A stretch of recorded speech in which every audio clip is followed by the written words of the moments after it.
Good afternoon, friends.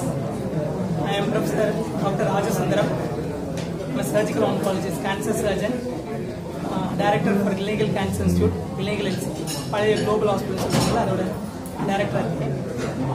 So இங்கே உங்களை எல்லாரும் எது கூப்பிட்டோம்னா இது வந்து புற்றுநோய் அறுவை சிகிச்சையில் இது ஒரு பெரிய மைல்கல்.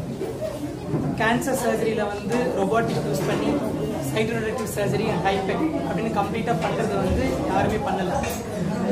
ஸோ இது வந்து எப்படின்னா உலகத்திலே முதல் தடவையாக பண்ணியிருக்கோம்.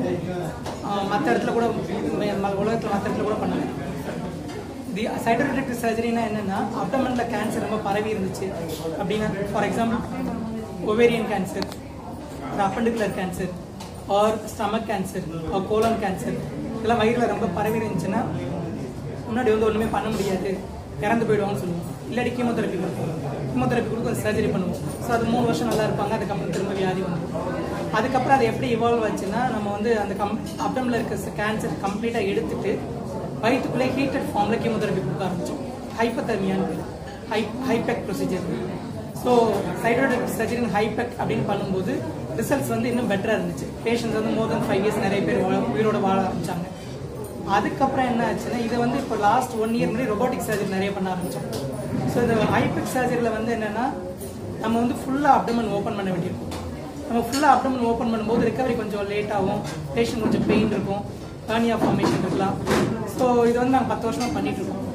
இதை வந்து ஏன் ரொபாட்டிக்கில் பண்ணக்கூடாது அப்படின்னு யோசிச்சோம். ரொபாட்டிக் வந்து எப்படின்னா ஒரு 8 மில்லிமீட்டர் ஒரு 4 ஹோல் மட்டும் போட்டு அதை கம்ப்ளீட்டாக அந்த ஒரு மைக்ரோ சக்சஷன் அது வந்து 360 டிகிரி ரொட்டேட் ஆகும். அதை வச்சு அந்த கேமரா வந்து 3D விஷன் கிடைக்கும், 10x மேக்னிஃபிகேஷன் கிடைக்கும். அதை வச்சு கம்ப்ளீட்டாக கேன்சர் செல்ஸ் ஃபுல்லாக எடுக்கிறது, அந்த பெரிட்டோனியம் ஃபுல்லாக எடுக்கிறது, டிசீஸ் ஆர்கன்ஸ் எல்லாம் எடுக்கிறது, அதெல்லாம் எடுத்துட்டு அந்த ஹோல்ஸ் வழியாகவே அதை எடுத்துட்டு அந்த பெண் யூட்ரஸ் ரிமூவ் பண்ணுவோம். அந்த யூட்ரஸ் ரிமூவ் பண்ணுறது வழியாகவே ஸ்பெசிமென் எல்லாத்தையும் எடுத்துருவோம். ஸோ அப்டமனே ஓப்பன் பண்ண வேண்டாம். அந்த 4 8 மில்லிமீட்டர் ஹோல் வழியாகவே 2 டியூப் உள்ள கனெக்ட் பண்ணி உள்ளே கீமோதெரப்பி கொடுப்போம்.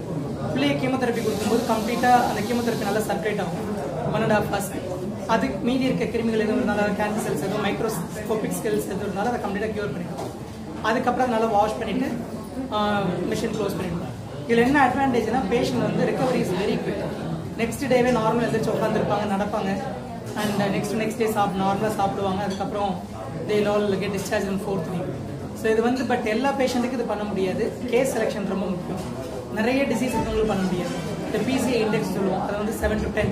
அந்த மாதிரி கொஞ்சம் வால்யூம் டிசீஸ் கம்மியாக இருக்கும், கீமோதெரப்பி கொடுத்து நல்லா கரைஞ்சி டிசீஸ் வால்யூம் கம்மியாக இருக்கவங்களுக்கு அதை பண்ண முடியும். ஸோ இது மாதிரி பண்ணும்போது கேஸ் செலக்ட் ப்ராப்பரான கேஸ் செலக்ட் பண்ணி பண்ணும்போது ரிசல்ட்ஸ் ஆர் ரிவார்டிங். ரிசல்ட்ஸ் வந்து ரொம்ப ஃபண்டாஸ்டிக்காக இருக்கும். ஸோ இது வந்து இப்போ தான் நான் பண்ண ஆரம்பிச்சிருக்கோம். மேபி 5 கேசஸ் பண்ணியிருக்கோம் 1 இயரில். Will continue to do. But case selection ரொம்ப முக்கியம். இதில் எதுக்கு இதை வெளியில் அனௌன்ஸ் பண்ணணும்னா, இந்த மாதிரி பேஷண்ட்ஸ் வந்து ரொம்ப பயப்பட தேவையில்லை.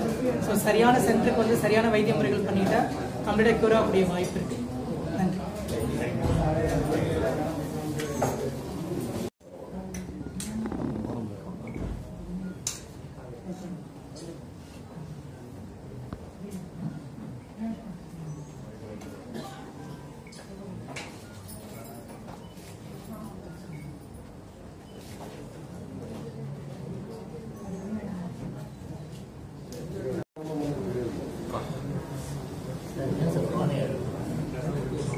உட்கார்றேண்ணா.